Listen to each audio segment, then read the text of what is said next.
Мектепке дейінгі тәрбие мен оқытудың үлгілік оқу бағдарламасы мазмұнын меңгеру бойынша мониторинг жүргізудің әдістемелік ұсынымдары.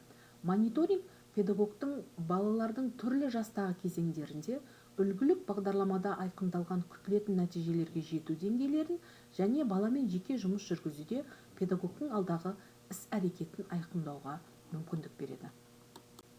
Балалардың даму мониторингісін жүргізуде педагог нені білу керек?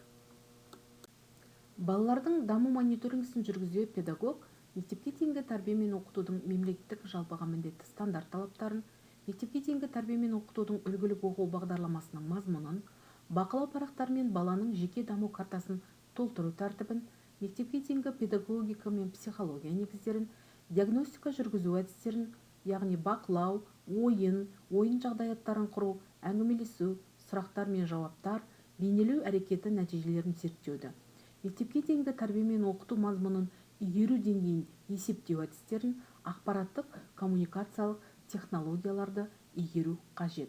Осы нормативтік құқықтар актілерді ескере отырып, мектепке дейінгі тәрбие мен оқытудың үлгілік бағдарламасының мазмұнын меңгеру бойынша мониторинг жүргізудің әдістемелік ұсынымдары әзірленді.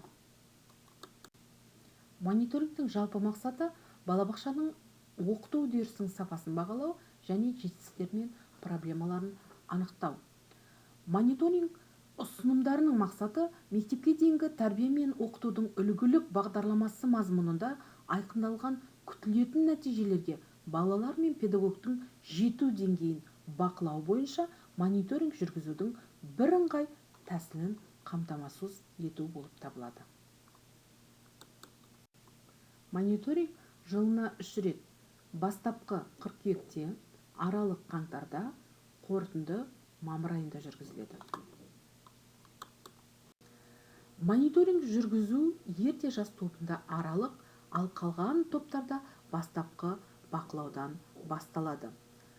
Ерте жас тобы үлгілік бағдарлама мазмұнын алғаш рет игеріп отырғандықтан, оларда бастапқы бақылау жүргізілмейді. Басқа топтар үшін бастапқы бақылау алдыңғы жастың бақылау парақтарымен жүргізіледі. Мысалы, ересек топ үшін ортаңғы топтың бақылау парақтары қолданылады, ал аралық және қорытынды бақылау жүргізу үшін сол жасқа сәйкес бақылау парақтарымен жүргізіледі. Әрбір бақылауды жүргізу кезінде бақылау парақтарында берілген орынға бастапқы, аралық немесе қорытынды алынып жатқан бақылау кезеңінің жазып қою қажет. Мониторинг нәтижелерін алу әдістері балаларды ұйымдастырған іс-әрекеттер мен ойындар кезінде бақылау, әңгімелесу, балалардың салған суреттерін, қолдан жасаған бұйымдарын талдау және басқалар болып табылады. Мектепке дейінгі тәрбие мен оқытудың үлгілік бағдарламасын игеру бойынша мониторинг жүргізу үшін критерийлерге сәйкес мектеп жасына дейінгі балалардың біліктері мен дағдыларының даму деңгейін бақылау бойынша индикаторлар жүйесі жасалған. Индикаторлар жүйесі критерийлерге сәйкес критерийдағы көрсеткіштер ретінде кодпен берілген. Мысалы, 3Ш3 алғашқы жолдағы 3 саны баланың жасын білдіреді, яғни бала 3 жаста. Бас әріппен берілген Ш дегеніміз шығармашылық дағдыларын зерттеу іс-әрекетінде дамытуды білдіреді. Келесі 3 саны шығармашылық дағдыларын зерттеу іс-әрекетін дамыту бойынша күтілетін нәтиженің ретін білдіреді. Бақылау парақталы Excel форматта берілген, яғни екінші қосымшаға сәйкес. Сонда алдымен оқу жылы, мониторинг алынып отырған топтың атауы, өткізу кезеңі мен мерзімі және балалардың аты жөні туралы мәліметтер толтырылады. Бақылау парақтарында мониторингтің критерийлері және соған сәйкес 3 индикатор берілген. Мысалы, кіші топ сөйлеуді дамыту бойынша төмендегі кестедегідей толтырылады. Бір критерийге берілген 3 индикатордың біреуі бір санмен ғана белгіленеді, ал қалған индикаторларға ешқандай белгі қойылмайды. Осылай барлық топтағы балалардың нәтижелері қойылған болған соң, Excel бағдарламасы автоматты түрде әрбір индикатордың қорытындысын шығарады. Мұнда әрбір критерийдің бірінші индикаторы жоғары, екінші индикаторы орташа, ал үшінші индикаторы төмен деңгейді білдіреді. Бақылау парағының төменгі жағында берілген ұяшықта балалар мен педагогтың үлгілік бағдарламаның күтілетін нәтижесіне жетудің пайыздық көрсеткішін және одан төменде орналасқан жоғары, орташа, төмен ұяшықтарында балалардың білікті мен дағдыларының игеру деңгейін автоматты түрде есептеп шығарады.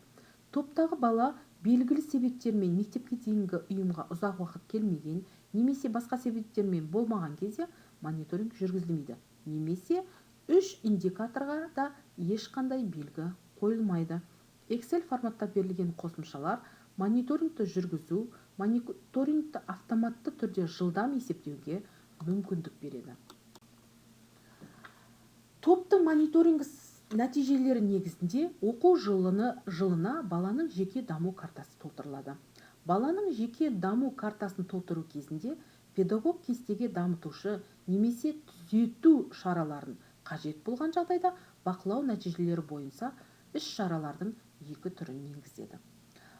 Бастапқы бақылау нәтижесінде шаралар дамытушы, түзету, қазан-желтоқсан, аралық бақылау нәтижесіндегі шаралар ақпан-сәуір, қорытынды бақылау нәтижесіндегі шаралар маусым-шілде айларында жүргізіледі. Қорытындыға мектепке дейінгі тәрбие мен оқытудың үлгілік оқу бағдарламасында белгіленген күтілетін нәтижелерге сәйкес баланың даму деңгейі жазылады. Жеке картаны жас тобында жұмыс істейтін басқа педагогтармен, қазақ тілінің мұғалімімен, дене шынықтыру жүзу нұсқаушысымен, музыка жетекшісімен бірлесіп топ тәрбиешісі және мектеп алды сыныптың тәрбиешісі дербес толтырады. Назарларыңызға рахмет.